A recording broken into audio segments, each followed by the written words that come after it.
Oke, Assalamualaikum warahmatullahi wabarakatuh. Selamat pagi, teman-teman. Waalaikumsalam warahmatullahi wabarakatuh. Waalaikumsalam pagi, Pak. Oke, ini pertemuan hari ini, pertemuan perdana di tahun ini. Materi kita masuk materi ke-14. Nggak kerasa tinggal minggu depan, minggu ke-15. Minggu depan lagi harusnya udah pekan ujian akhir ya. Oke, karena memang minggu depan pekan ujian akhir, saya mau mengingatkan lagi nih teman-teman yang belum mengumpulkan tugas dari pertemuan pertama sampai pertemuan terakhir gitu ya, harap disegerakan teman-teman ya. Jangan sampai nanti Anda menyesal, karena proporsi nilai tugas itu juga lumayan besar. Jadi proporsi tugas, kuis, dan kehadiran itu lumayan besar. Kalau salah satu komponen itu Anda hilang gitu ya, jadi akan jadi masalah juga buat kelulusan Anda gitu. Karena kalau saya lihat partisipasinya di kelas ini ada cuma di bawah 60% teman-teman ya. Karena di kelas ini ada sekitar 60 mahasiswa, tapi yang aktif itu sekitar 40-an gitu. Jadi 20-nya lagi nggak tahu kemana. Nah, 20 lagi saya nggak ngerti nih. Karena potensi nggak lulusnya sangat besar. Jadi kemungkinan besar semester ini saya banyak nggak lulusin mahasiswa gitu ya. Karena memang orangnya sendiri nggak aktif gitu ya. Kalau orangnya aktif saya nggak ada masalah. Karena memang nggak aktif ya mau diapain lagi ya. Cara dari mana nih?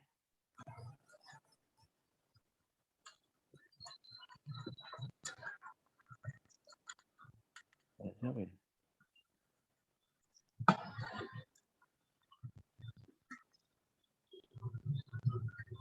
Oke, di mute dulu suaranya teman-teman. Oke. Nah, 20-nya lagi nih bermasalah. Kemungkinan besar bisa nggak lulus di semester ini dan mengulang lagi mata kuliah saya. Dan buruknya seperti yang saya kemukakan sebelumnya, di setiap minggu, buruknya adalah di Naba nggak ada semester pendek setahu saya. Dari hasil pertemuan terakhir dengan wakil rektor, nggak ada semester pendek, adanya ujian ulang. Nah, ujian ulang itu diperuntukkan bagi mahasiswa yang memang nilai ujiannya UTS atau UAS jelek, ya, teman-teman ya. Bukan nggak ada nilai, bukan mahasiswa yang nggak punya komponen nilai tugas, kemudian kuis dan absensi. Jadi kalau kelemahan Anda di sana, kemudian Anda ujian ulang, ya saya rasa nanti nggak akan banyak berimplikasi terhadap nilai Anda. Saya khawatir itu. Nah, kalau memang seperti itu kejadiannya, berarti Anda harus mengulang di tahun depan, ya, karena mata kuliahnya hanya ada di semester ganjil, ya. Jadi bukan mengulang di semester berikutnya, tapi mengulang tahun depan. Artinya Anda harus menunggu 2 semester lagi untuk lulus di mata kuliah ini. Oke, itu yang mau saya sampaikan. Kemudian di pertemuan hari ini saya akan bahas tentang TIK dan mitigasi bencana. Di pertemuan sebelumnya saya sudah pernah bahas perihal penggunaan TIK untuk mitigasi bencana ya. Salah satunya kemarin ada sensor buat mendeteksi tsunami ya, teman-teman. Nah, itu sensor itu berguna buat apa? Buat mahasiswa, buat masyarakat agar mengantisipasi dampak buruk dari tsunami. Jadi sebelum airnya nyampe ke daratan gitu ya, si masyarakat ini bisa dapat warning duluan, dapat alarm gitu. Jangan sampai masyarakatnya tahu itu kejadian tsunami saat apa? Saat ombaknya udah mendekati dia. Gitu ya, kayak kejadian yang di Tanjung Lesung kan udah ombaknya udah ngajar daratan, mereka baru tahu oh, ini ada tsunami gitu kan.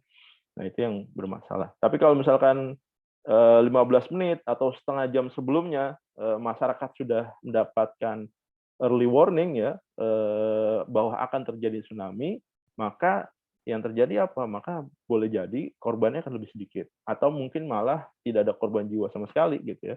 Paling nanti ada kerugian material aja, ada rumah yang hancur dan segala macam. Nah itu bisa dikurangi ya. Kejadian di Tanjung Lesung kalau nggak salah ada satu mahasiswa STIMIK waktu itu yang meninggal. Kebetulan ada outing di sana. Ya, oke. Ini TIK dan mitigasi bencana. Nah ini definisi-definisi dasar ya. Definisi bencana, bahaya, resiko, ya. Elemen-elemen beresiko, kerentanan, ketahanan, penanganan, penanggulangan, rehabilitasi, rekonstruksi, mitigasi, kesiapan, dan pencegahan. Kemudian ada kebutuhan TIK dalam manajemen resiko bencana. Nah, buat teman-teman yang nanti mau skripsi gitu ya, bisa juga ngambil ngambil judul, ngambil topik yang berkaitan dengan ini. Gitu. Karena rada bosan juga kalau misalkan ada mahasiswa bikin skripsinya sistem e-commerce, sistem penjualan barang secara online gitu ya. Karena udah banyak di perpus tuh udah banyak. Ada yang jual baju, ada yang jual celana, ada yang jual topi gitu ya. Semuanya sama, produknya sama, barangnya sama gitu ya. Sistem informasinya sama, nggak jauh beda. Yang bedanya apa? Yang bedanya cuma produk yang ada di dalamnya aja. Jadi rada boring juga ya dengan judul-judul seperti itu. Jadi kalau Anda mau dapat nilai yang lebih, ya carilah judul-judul yang di luar dari yang sudah banyak dibawakan gitu ya. Jadi dengan itu Anda bisa ngelihat nih lingkungan Anda kira-kira ada problem apa, ada kebutuhan bisnis apa di sana. Nah, itu bisa juga dijadikan nanti ada solusi sistem informasinya. Kalau memang benar-benar dibutuhkan sistem informasi. Oke. Nah, ini bencana-bencana di Indonesia ya. Saya mau flashback nih ya. Di tahun 2016 nih. Kalau teman-teman masih ingat nih bencana ada sekitar 578 jiwa meninggal dunia, kemudian ada 3 juta sekian yang bermasalah gitu ya, mengalami gangguan. Waktu tsunami di Aceh lebih banyak lagi ya. Oke. Kemudian di 2017, ya, kemudian 2018, terakhir data saya di 2019 gitu ya. Hampir tiap tahun di Indonesia tuh banyak terjadi bencana. Di 2020 ini juga ada kejadian erupsi Gunung Semeru ya. Nah, itu juga salah satu bencana juga, teman-teman. Ada beberapa korban jiwa juga yang nggak sempat melakukan evakuasi, dia ketutup sama abu vulkanik. Nah, itu juga meninggal juga. Gitu ya. Dan bencana-bencana lain seperti tanah longsor, banjir di beberapa tempat. Ini kan harusnya bisa jadi bisa juga dikeluarkan solusi sistem informasinya. Kira-kira gimana caranya mengatasi bencana-bencana tersebut. Kalau misalkan kayak gempa bumi gitu ya, gunung meletus atau tsunami gitu ya. Kalau itu kan kita nggak bisa prediksi kapan terjadinya, itu nggak bisa diprediksi. Kalau hujan misalkan kita bisa prediksi hujan itu kira-kira nyampe, ada hujan di Jakarta hari ini di jam berapa, kira-kira curah hujannya ringan, lebat atau sedang gitu. Tapi kalau misalkan kayak gempa bumi, kemudian gunung meletus, ya, itu kan bencana-bencana yang memang nggak bisa diprediksi kapan terjadinya. Kita nggak bisa prediksi akan terjadi gempa bumi misalkan bulan depan gitu, nggak akan bisa. Cuma yang bisa kita lakukan adalah deteksi awal gitu ya. Ada misalkan ada getaran seismik di salah satu gunung, ya ini berpotensi akan terjadinya gunung meletus misalkan. Nah, itu bisa diberikan early warning kepada siapa? Kepada warga sekitar gitu ya. Kepada masyarakat yang memang ada potensi terdampak dari kalau misalkan bencana tersebut terjadi ya. Kayak waktu tsunami di Tanjung Lesung itu kan, itu terjadi gara-gara apa? Gara-gara anak Krakatau batuk ya, teman-teman. Mengeluarkan bukan meletus ya, batuk orang bahasanya. Jadi bukan meletus. Kalau meletus itu lebih dahsyat lagi kalau Krakatau meletus itu. Oke, karena kejadian itu maka terjadi tsunami. Kayak di Aceh tsunami terjadi karena apa? Karena ada pergeseran lempeng. Lempeng bumi akan ada gempa sekian skala Richter, kemudian mengakibatkan air laut itu ada gelombang ya. Jadi kejadiannya dulu kan air laut itu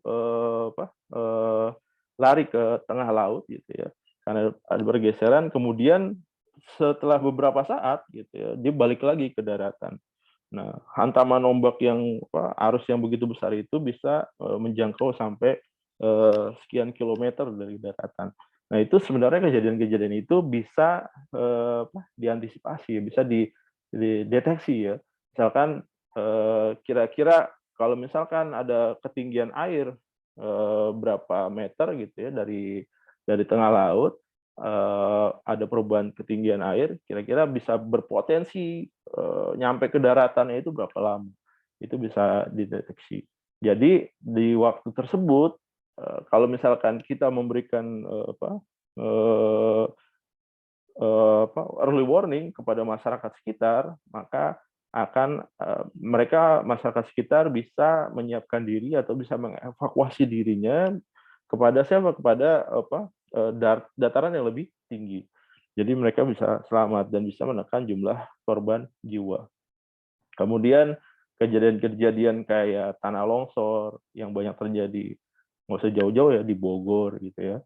Ini udah banyak sekali nih kejadian tanah longsor gitu ya. Kejadian itu kan bisa diukur juga nih, kerapatan tanahnya seberapa besar gitu ya. Karena kalau misalkan tanahnya nggak padat, misalkan atau di sana tadinya banyak ditumbuhi pohon-pohonan, kemudian tiba-tiba ada pembabatan hutan secara sporadis, secara radikal gitu ya bahasanya, maka akan terjadi apa? Ada potensi tanah longsor, ada potensi banjir bandang dan segala macam. Nah, itu bisa kita ukur. Misalkan kalau misalkan kerapatan tanahnya itu tidak memenuhi syarat untuk dibangun pemukiman, maka ya harusnya izin mendirikan bangunannya nggak keluar gitu ya. Cuma masalahnya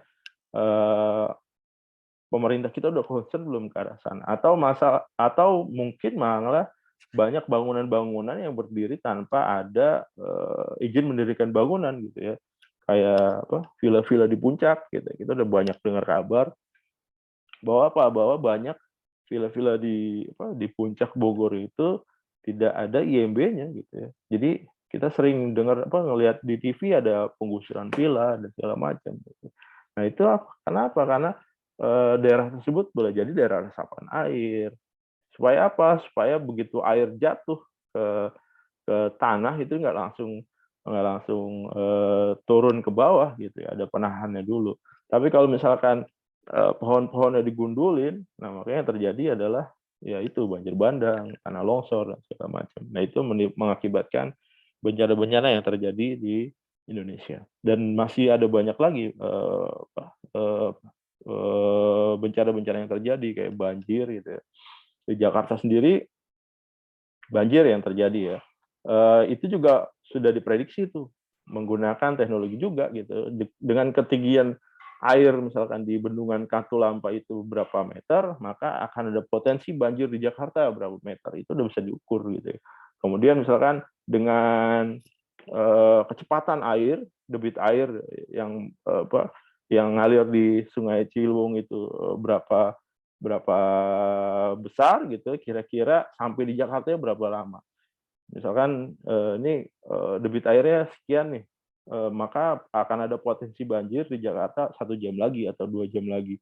Nah, kalau ada warning misalkan ada potensi banjir 1 jam lagi nih di Jakarta, berarti daerah-daerah yang memang sudah menjadi langganan banjir bisa terlebih dahulu melakukan evakuasi terhadap warganya gitu ya, evakuasi terhadap hartanya misalkan, dipindahin barangnya ke atas gitu, atau orang-orang yang memang riskan terhadap bencana tersebut bisa dievakuasi ke tempat yang lebih aman sehingga bisa meminimalkan kerugian ya, kerugian korban jiwa ataupun kerugian material.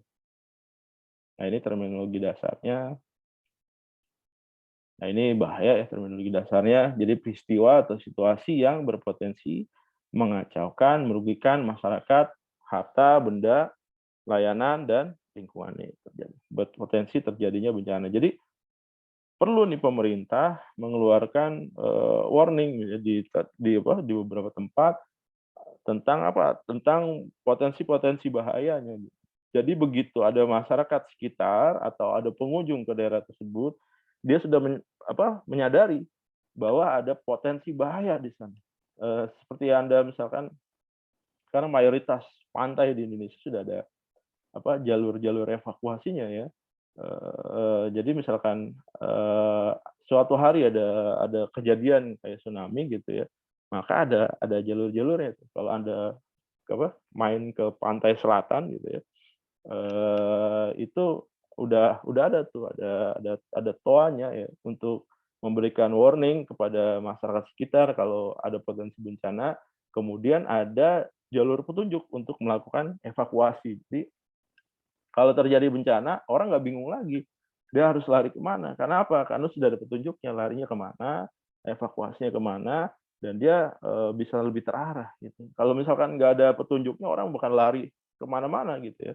Yang terjadi kalau misalkan suasana yang chaos seperti itu, yang terjadi bencananya belum datang, tapi korban jiwanya udah ada di masyarakat gitu. Karena apa? Karena nggak ada guideline-nya, dia harus evakuasi kemana.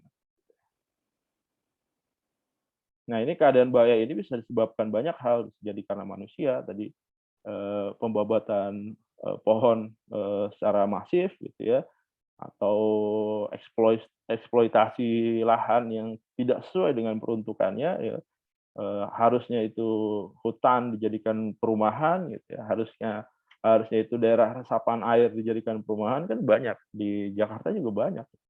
Coba coba aja Anda lihat nama-nama yang ada rawa-rawanya di depan itu pasti potensi banjir gitu ya, Rawamangun gitu ya.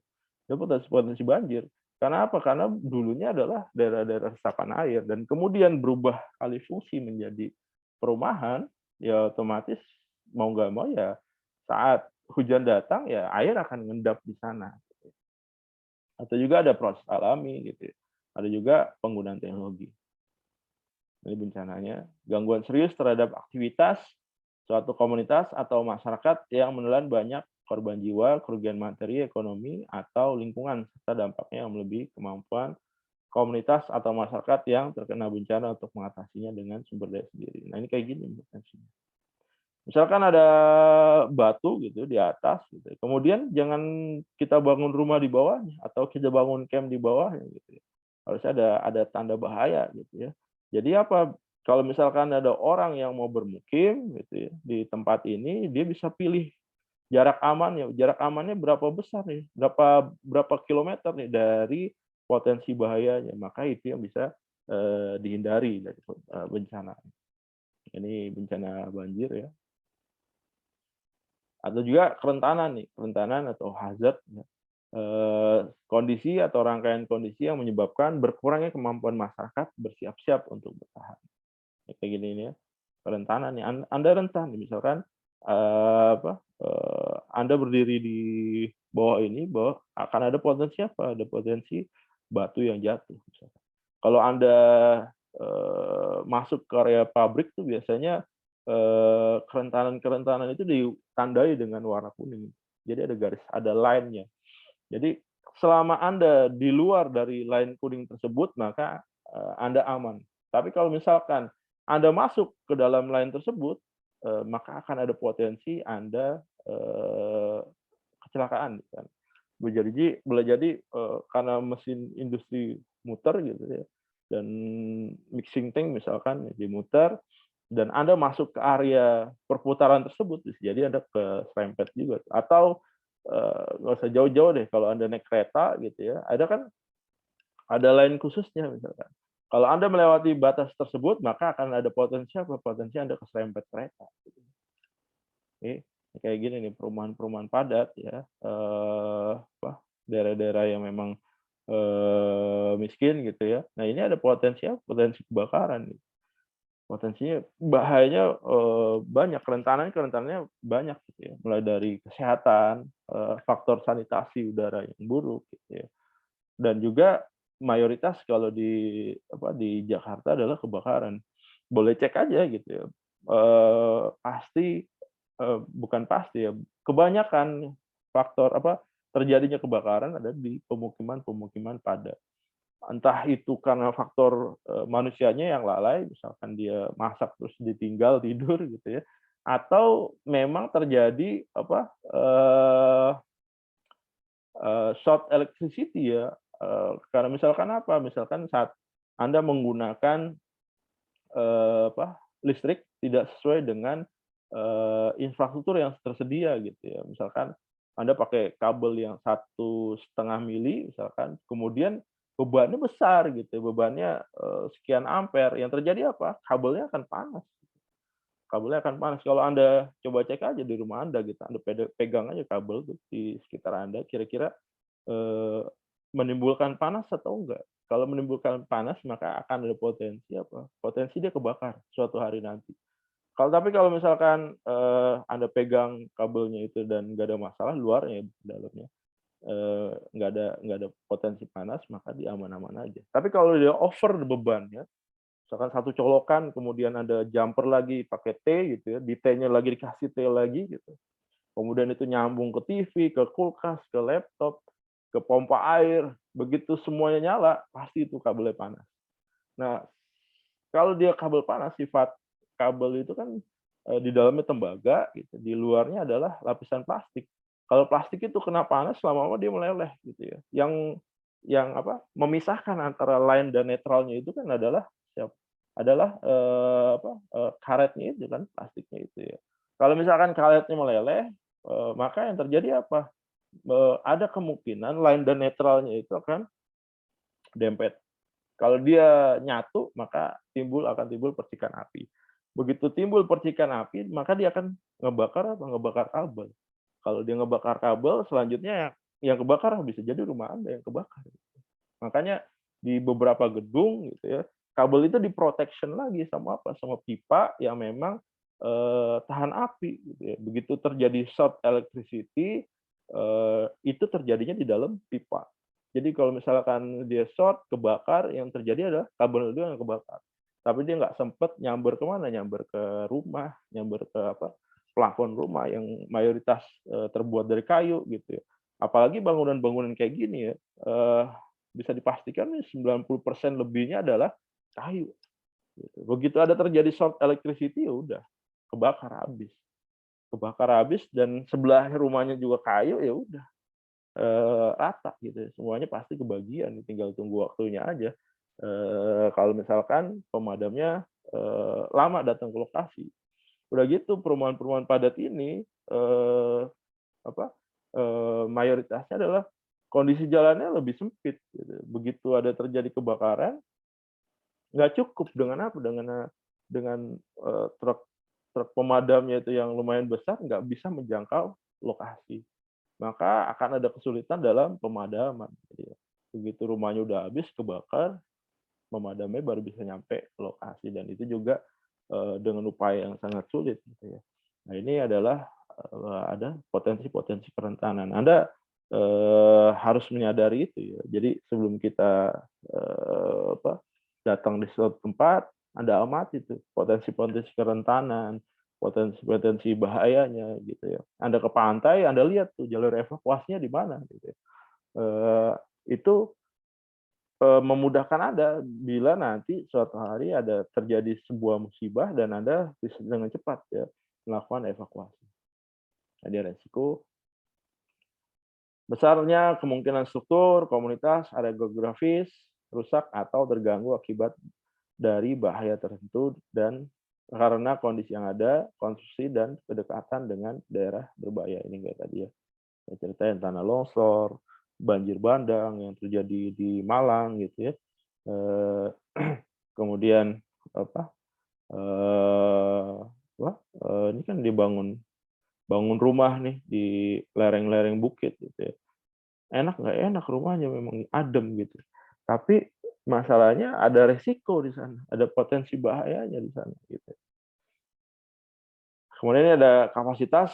Kapasitas itu kondisi atau kemampuan positif yang dapat meningkatkan kesanggupan suatu komunitas untuk menghadapi bahaya. Biasanya di gedung-gedung sudah dibentuk timnya itu ya, tim buat evakuasi bencana.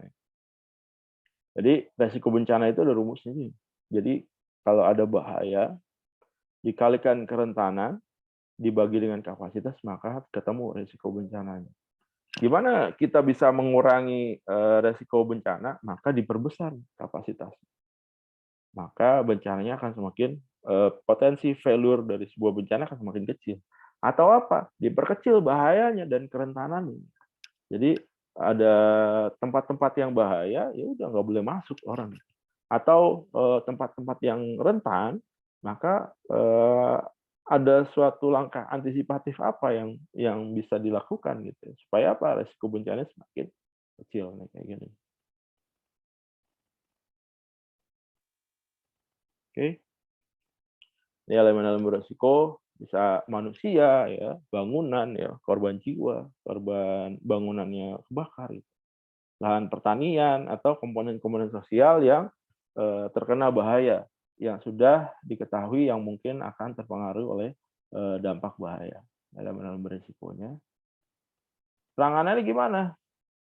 Ini penanganannya tindakan dibutuhkan untuk evakuasi, ya, menyelamatkan korban yang bertahan gitu ya, serta untuk memenuhi kebutuhan dasar seperti penampungan, tempat penampungan ya, tempat tinggal sementara, kemudian ada kebutuhan air, makanan, ya, layanan kesehatan gitu ya. Ini proses-proses penanganan. Ini lazim kalau terjadi di Jakarta. Ya. Oke, kemudian ini penanggulangan juga. Penanggulangan, tindakan yang diambil segera setelah dampak bencana ketika langkah-langkah luar biasa dibutuhkan. Jadi langkah yang apa yang harus diambil begitu terjadi bencana gitu ya. Untuk memenuhi apa? Untuk memenuhi kebutuhan dasar dari korban yang terdampak. Nah, ini bedanya apa sih? Perbedaan antara pemulihan, rehabilitasi, dan rekonstruksi. Nah, pemulihan adalah proses yang dilakukan oleh masyarakat yang terkena bencana. Jadi biasanya orang yang terkena bencana itu ada faktor shocknya ya teman-teman. Dia shock, kemudian boleh jadi jiwanya ada yang terguncang juga, maka banyak LSM atau mungkin Badan Penanggulangan Bencana gitu. Begitu terjadinya bencana yang diturunkan siapa? Yang diturunkan adalah motivator gitu ya. Kalau buat anak-anak hiburan kayak sulap dan segala macam. Biar apa? Biar kondisi jiwanya balik lagi ke kondisi sebelum bencana. Gitu. Jadi ada proses pemulihan. Biar dia nggak menghilangkan shocknya dia. Gitu. Rehabilitasi apa? Rehabilitasi adalah tindakan yang dilakukan setelah terjadi bencana. Cuma sifatnya baru semi permanen, teman-teman. Jadi ini kayak misalkan jembatannya roboh, dia bangun sementara jembatannya gitu. Kemudian dia perbaiki tempat tinggalnya sementara gitu ya. Membangun kembali lain-lain penting kayak jembatan, kemudian MCK dan segala macam gitu ya. Kemudian pasarnya misalkan roboh dibangun lagi untuk sementara. Ini rehabilitasi namanya. Nah, kalau yang berikutnya ada rekonstruksi. Nah, kalau rekonstruksi ini permanen. Kalau rehabilitasi itu sementara, rekonstruksi adalah permanen. Permanen untuk memperbaiki dan mengganti tempat tinggal dan infrastruktur yang rusak. Kemudian supaya apa? Supaya ekonominya itu kembali muter gitu, kembali jalan, dan masyarakatnya bisa hidup secara normal. Jadi kalau setelah terjadinya bencana, gitu ya, tindakan yang harus dilakukan adalah rehabilitasi dulu. Langkah cepat apa yang bisa dilakukan? Supaya apa? Misalkan kita kayak misalkan bencana waktu itu di Nusa Tenggara ya, NTB kalau nggak salah. Nah itu ada jalur-jalur yang memang nggak bisa dilewati teman-teman, nggak bisa dilewati oleh truk-truk bantuan gitu. Maka yang terjadi apa? Harus dilakukan rehabilitasi dulu, bangun jalur gitu ya. Supaya apa? antara satu kampung ke kampung yang lainnya, antara satu desa ke desa lainnya itu bisa terhubung. Jadi jalur distribusi dari bantuan itu bisa dengan cepat didistribusikan. Nanti kalau semuanya sudah terhubung dengan semi permanen baru dilakukan rekonstruksi, ya, memperbaiki. Kalau misalkan sebelumnya terjadi gempa, bangunannya masih bukan bangunan yang tahan gempa, begitu masuk fase rekonstruksi adalah dibangun bangunan yang memang tahan gempa kalau memang di situ potensi terjadi gempa. Nah, ini bedanya ini. Kalau misalkan ada kursi kemudian didudukin sama orang yang overweight gitu ya, kemudian patah nih. Rehabilitasi ya disambung-sambung dulu nih kursinya. Yang penting bisa buat duduk gitu ya. Yang penting bisa buat duduk sementara. Tapi kalau rekonstruksi dia bangun tempat duduk yang permanen. Yang bisa apa? Yang bisa nampung orang yang lebih berat lagi gitu ya. Supaya nggak roboh kursinya. Kemudian perlu juga dilakukan mitigasi nih. Mitigasi itu tindakan yang diambil sebelum terjadinya bencana untuk meminimalkan efek bencana. Biasanya misalkan ada satu daerah gitu ya, ada kerentanan pergeseran tanahnya itu lumayan besar gitu. Maka pemerintah wajib melakukan mitigasi. Tindakan yang diambil sebelum terjadi bencana. Kalau dia terjadi bencana, apa yang harus dilakukan? Kalaupun dia pemerintah membolehkan warganya tinggal di sana, maka bangunan seperti apa yang diperbolehkan? Misalkan ada daerah-daerah yang rawan gempa misalkan, maka untuk mengeluarkan IMB harus ada faktor-faktor tuh yang bisa dijadikan acuan untuk mendirikan bangunan. Jadi suatu hari terjadi gempa, maka bangunan tersebut akan lebih tahan terhadap gempa. Gitu ya. Jangan sampai daerah rawan gempa begitu dibangun adalah bangunan-bangunan yang memang nggak tahan gempa. Jadi begitu terjadi gempa ya udah selesai gitu ya. Ada mitigasi ya. Karena ini daerah rawan longsor nih, berarti Anda nggak boleh bangun pemukiman yang di dekatnya terjadi potensi-potensi longsor. Kayak dulu ada bencana di Jakarta Selatan ya, Situ Gintung ya. Bendungan di Situ Gintung ya. Bendungan atau danau, saya lupa. Nah, di sana tinggi si bendungannya itu bukan waduk, sorry. Tinggi waduknya itu dibandingkan perumahan warga lebih tinggi waduknya gitu. Yang terjadi apa? Dinding penahan waduknya itu jebol. Kalau udah jebol ya pasti sifat air begitu dia ngalir pasti dia nyari dataran yang lebih rendah. Karena rumah warga lebih rendah daripada waduknya, ya udah dihajar semua rumah warganya. Jadi kalau ada potensi bencana gini, Anda jangan bangun atau Anda jangan diriin kemah di sini gitu. Kalau Anda sukanya camping, naik gunung gitu ya, Anda lihat dulu ya. Sebelum Anda bangun tenda, Anda lihat dulu potensi bencana, Anda melakukan mitigasi sekitar gitu ya. Ada potensi bencana nggak?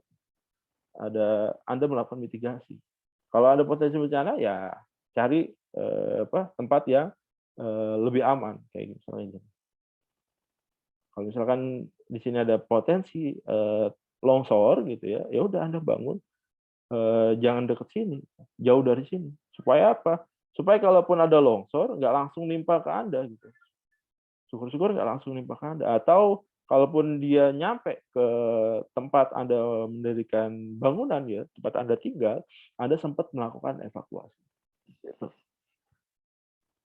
Oke. Kemudian ada kesiapan. Kebijakan yang diambil dalam mengantisipasi bencana untuk memastikan bahwa tindakan yang tepat dan efektif diambil setelahnya. Nah, ini kayak gini ya.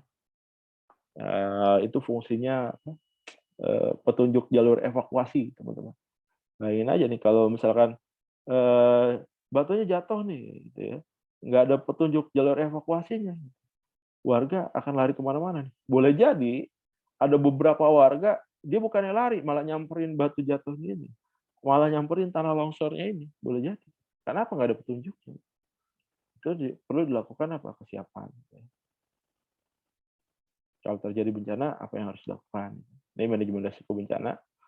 Untuk berbagai kegiatan yang didesain untuk mencegah korban jiwa, minimalkan penderita korban, gitu ya. Memberitahukan risiko kepada publik dan pihak berwenang, minimalkan kerusakan harta benda dan ekonomi, mempercepat pemulihan ekonomi. Nah, ini kayak gini nih. Ada SIG-nya. Jadi seperti Google Map gitu ya. Begitu terjadi bencana, gitu ya, kayak bencana misalkan yang terjadi di NTB gitu ya waktu itu. Saat terjadi bencana atau terjadi musibah lah, tsunami misalkan di suatu daerah. Daerah terdampaknya itu pasti pemerintah pun nggak bisa langsung tahu gitu.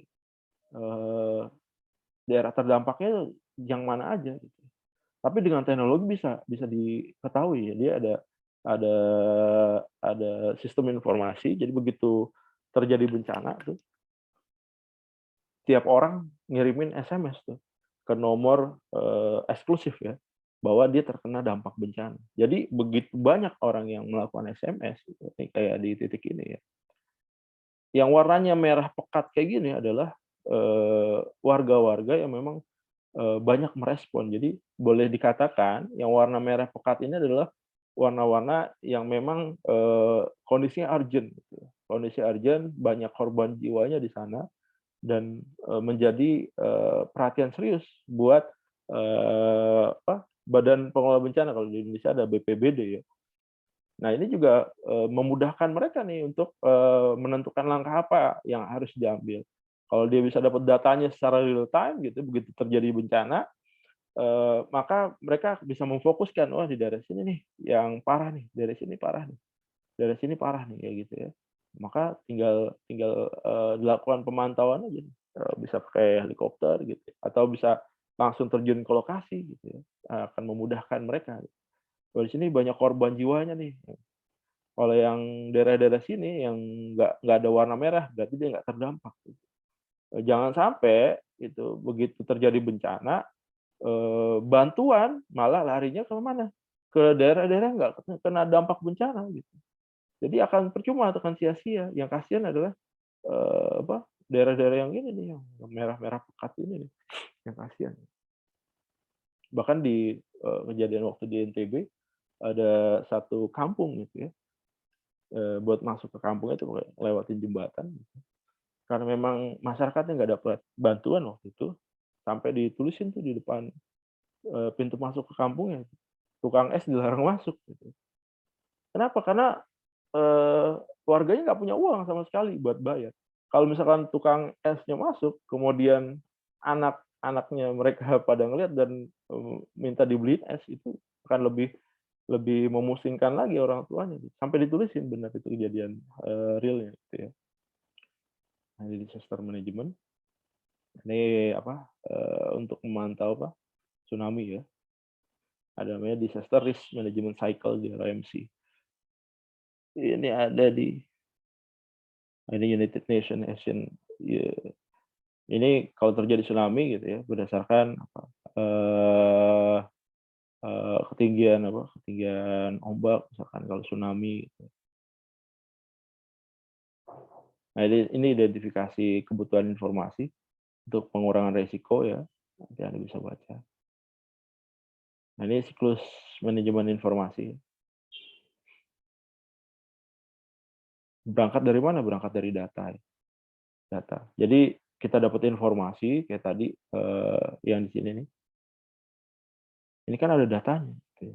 Nggak bisa Badan Penanggulangan Bencana mengirimkan bantuan nih ke daerah-daerah sporadis secara ngacak gitu ya. Nggak ngelihat datanya. Makanya yang terjadi apa? Miss dalam penyaluran bantuan bencana. Maka semuanya harus berdasarkan data. Data dikumpulkan, dikemas dalam sebuah informasi, kemudian ada pengetahuannya, baru action. Pengetahuannya apa aja yang dibutuhin? Alat berat kah? Ataukah cuma butuh makanan, minuman, butuh tenda, butuh apa lagi? Gitu ya. Baru actionnya apa ke sana? Gitu ya. Jadi semuanya siklus manajemen informasinya dari data, informasi, pengetahuan baru akses, baru aksi. Siapa aja yang membutuhkan informasi ya hampir semuanya orang yang kena risiko, pemerintah, gitu, LSM, swasta, korban, gitu, keluarga yang keluarga korban juga butuh juga. Ya. Kayak kejadian tsunami di Aceh itu faktor pertama yang dipulihkan adalah jalur komunikasi. Karena apa? Karena banyak orang-orang di luar dari Aceh itu khawatir dengan kondisi keluarganya di Aceh gitu. Ya kalau itu dibiarkan nggak diselesaikan, khawatir maka akan banyak orang lagi masuk ke sana. Kalau memang waktu itu di Aceh masih rawan, begitu banyak orang yang masuk ke sana, maka akan ada potensi korban jiwa lanjutan. Nah ini yang tadi saya bilang nih, SMS bantuan, Project 4636. Jadi begitu dia terkena misalkan banjir, dia kirim SMS ke 4636. Nanti dari SMS-nya itu di mapping sama dia. Kalau sekarang lebih gampang lagi pakai SIG gitu ya. Ditinggal tag location aja. Tag location nanti di sana udah ketahuan tuh daerah-daerah kayak gini keluaran nanti. Yang warnanya merah pekat ini jadi daerah yang paling parah dampak bencananya karena apa? Kemungkinan banyak korban jiwanya di sini. Yang respon lebih banyak gitu. Kalau udah ada gitu kan lebih gampang orang melakukan evakuasi atau bantuan. Ini Cloudflower-nya, kemudian kalau di sini masih pakai SMS, kemudian dikelola sama customer service-nya baru dikeluarin informasinya. Atau ini media sosial dan topan Super Megi. Kalau di Indonesia udah dipakai juga media sosial oleh BMKG, khususnya kalau ada bencana banjir, gempa biasanya banyak orang refer ke situs ke Twitternya BMKG atau ada potensi badai, potensi hujan besar gitu ya. Apa aja kebutuhan informasi ya peringatan dini, penanggulangan, konstruksi ya, rekonstruksi. Di mana teknologi berada ya. Ini kalau misalkan terjadi bencana nih, ya ini data ini nih penting nih. Sini medianya, di sini pejabat-pejabat pemerintah ya yang punya tanggung jawab gitu ya. Nanti tinggal dijawab aja tuh pertanyaan dari media. Teknologi berada di mana? Ini teknologi. Ini juga teknologi nih, kamera-kamera. Connect ke satelit gitu ya. Connect ke internet ya, memberikan informasi kepada masyarakat. Apa aja yang dibutuhin, kemudian berapa korban jiwanya, daerah mana aja yang terdampak gitu ya. Kalau misalkan kita punya keluarga di sana, kita jadi bisa memprediksi, wah, keluarga saya aman misalkan gitu. Nah, ini basis data dan SIG. Tadi saya udah ceritain. Bisa memetakan daerah-daerah mana yang memang terdampak dari bencana. Nah, ini sensor sama seperti sensor sensor tsunami ya. Cuma masalahnya kalau di Indonesia dulu waktu pertama kali dipasang sensor tsunami, hari ini dipasang, besok udah hilang gitu ya. Ternyata udah ada di pasar loak. Jadi dikiloin gitu ya. Karena besinya berat gitu ya, dikiloin sama mereka. Mereka nggak paham bahwa itu bermanfaat untuk apa? Untuk menanggulangi bencana di daerahnya. Nah, sensor-sensor ini buat apa ini? Mungkin buat ukur kelembapan ya, kelembapan darah. Nah, ini yang sensor tsunami. Ini kan pelampung data dari laut ya, ini kapal cuacanya. Ini kan kalau namanya pelampung kan dia akan selalu naik turun ya. Bergantung pada apa? Bergantung pada ketinggian air. Kalau airnya tinggi dia akan naik ke atas. Kalau air rendah dia akan turun ke bawah. Nah itu dimanfaatkan. Di bawahnya lagi di dasar lautnya itu ada receivernya bisa jadi. Atau dia sensornya ini mengukur langsung ke dasar lautnya. Jadi dalam kondisi normal misalkan di lokasinya dia dari dasar permukaan laut di permukaan laut ke dasarnya itu berapa meter. misalkan 15 meter gitu ya. Once misalkan ketinggian dia jadi 25 meter, maka akan ada apa? Akan ada potensi tsunami yang menghajar ke daratan. Nanti diukur misalkan dengan ketinggian air laut itu naik 10 meter, kira-kira dia air laut tersebut akan nyampe ke daratan itu berapa lama? 15 menit atau setengah jam. Nah, kebutuhan evakuasi di daratan ini berapa jam? Misalnya kebutuhan evakuasi di daratan itu setengah jam, maka ya udah taruh pelampungnya itu yang bisa memberikan informasi lebih dari setengah jam gitu sebelum airnya itu datang ke daratan. Jadi begitu misalkan terjadi bencana nih jam 2:30 misalkan, kemudian di saat yang sama langsung ngirimin sinyal ke daratan, maka masyarakat di sekitar sini udah melakukan evakuasi. Nanti begitu setengah jam kemudian di jam 3 airnya nyampe ke daratan, itu udah nggak ada orang, udah dievakuasi semuanya. Jadi korban jiwanya semakin dikit atau malah nggak ada, atau mungkin malah kerugian harta bendanya malah bisa dikurangi juga ya. Ada telepon genggam yang tadi SMS. Nah ini standar ya teman-teman ya. Kalau Anda ke pantai biasanya ada toa kayak gini buat menginformasikan.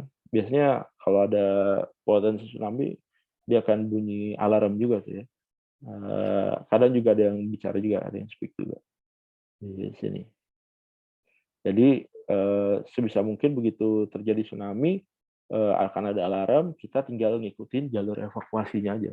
Makanya kalau Anda ke pantai itu ada perhatiin daerah-daerah sekitar untuk mitigasi bencana. Kalau once misalkan sesuatu yang nggak diinginkan terjadi, gitu ya. Nah, ini bisa dihubungkan juga ke aplikasi web. Nah, ini bisa jadi satu judul juga dalam sebuah skripsi ya. Ada permasalahan-permasalahan seperti ini, potensi bencana yang ada di sekitar Anda, gitu ya. Nah, itu dikeluarkan jadi sebuah sistem informasi yang bisa memberikan manfaat buat masyarakat.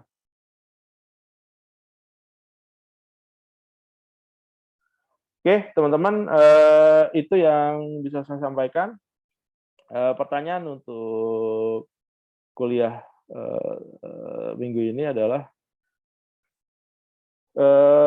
menurut Anda seberapa besar manfaat sistem informasi atau teknologi untuk mitigasi bencana? Ya, seberapa besar manfaat teknologi atau sistem informasi untuk mitigasi bencana? Oke, itu yang bisa saya sampaikan. Ada yang mau ditanyakan? Nggak ada? Oke, kalau nggak ada, saya ucapkan terima kasih teman-teman sudah menyimak kuliah saya minggu ini. Kita ketemu lagi minggu depan. Selamat pagi. Assalamualaikum warahmatullahi wabarakatuh. Waalaikumsalam warahmatullahi wabarakatuh. Terima kasih, Pak.